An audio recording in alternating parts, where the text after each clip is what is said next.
Assalamualaikum warahmatullahi wabarakatuh. Perkenalkan, saya Arisa Mustika Sari, CGP Angkatan 6 Kabupaten Padang Pariaman. Pada kesempatan kali ini, saya akan memberikan refleksi diri tentang konsep pemikiran pendidikan Ki Hajar Dewantara. Seringkali kita mendengar dua istilah atau dua kata yang sudah tidak asing di telinga kita selaku guru, yaitu mendidik dan mengajar. Kedua kata ini merupakan pakaian yang sudah melekat di diri kita selaku guru di sekolah. Namun, ketahuilah, apakah sama artinya mendidik dengan mengajar? Apakah guru merupakan seorang pendidik atau pengajar? Ya, guru tugasnya tidak hanya mengajar, tapi juga mendidik. Kedua kata tersebut memiliki perbedaan makna dan arti, namun tidak bisa dipisahkan satu sama lain. Menurut Ki Hajar Dewantara, pengajaran merupakan salah satu bagian dari pendidikan. Mengajar artinya memberi ilmu yang berfaedah buat hidup anak-anak, baik lahir maupun batin.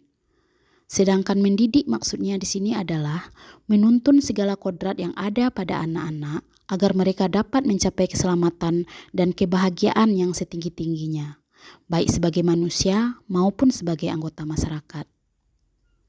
Di dalam mendidik dan mengajar anak atau peserta didik, kita juga harus memahami bahwa anak yang kita didik itu bukanlah benda mati yang bisa dibentuk sesuai kemauan dan keinginan kita selaku pendidik. Anak atau peserta didik tersebut adalah makhluk hidup yang tentunya tidak bersifat statis, melainkan memiliki sifat dinamis dan cenderung berubah sesuai kodratnya. Kita juga harus memahami bahwa potensi atau kemampuan, minat serta bakat masing-masing anak itu berbeda. Nah, konsep pemikiran Ki Hajar Dewantara tersebut tentu saja memiliki relevansi dan hubungan yang sangat erat dengan konteks pendidikan Indonesia dan di sekolah saya secara khusus saat ini.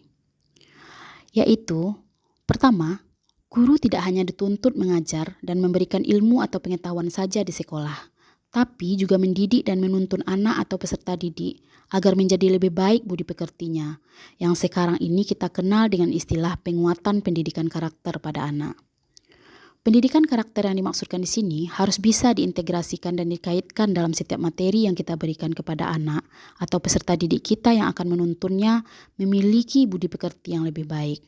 Kedua, kemampuan atau potensi, minat dan bakat anak tidaklah sama, sehingga kita tidak bisa memberikan penilaian dari sudut pandang dan perlakuan yang sama pada semua peserta didik.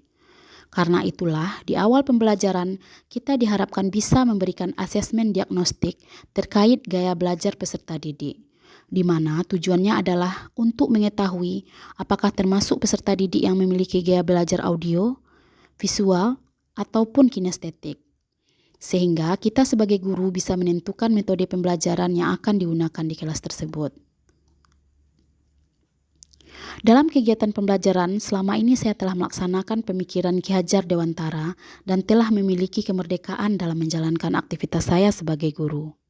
Setiap materi yang saya ajarkan juga selalu memberikan penguatan pendidikan karakter di dalamnya, seperti yang disebut Ki Hajar Dewantara sebagai budi pekerti. Setelah mempelajari modul ini, saya berharap ke depannya bisa semakin memahami perbedaan kemampuan yang peserta didik saya miliki dan juga pandai menggali dan mengembangkan potensi, bakat dan minat dari masing-masing peserta didik yang berbeda-beda tersebut, sehingga peserta didik saya bisa tumbuh, berkembang, dan berprestasi sesuai kodrat, bakat, minat, dan potensi yang dimilikinya. Kedepannya saya berharap akan ada kegiatan dan materi tentang cara mengetahui dan menggali potensi, bakat dan minat masing-masing peserta didik yang berbeda-beda tersebut, sehingga saya bisa menerapkannya di kelas yang saya ampu nantinya. Sekian refleksi diri dari saya. Terima kasih.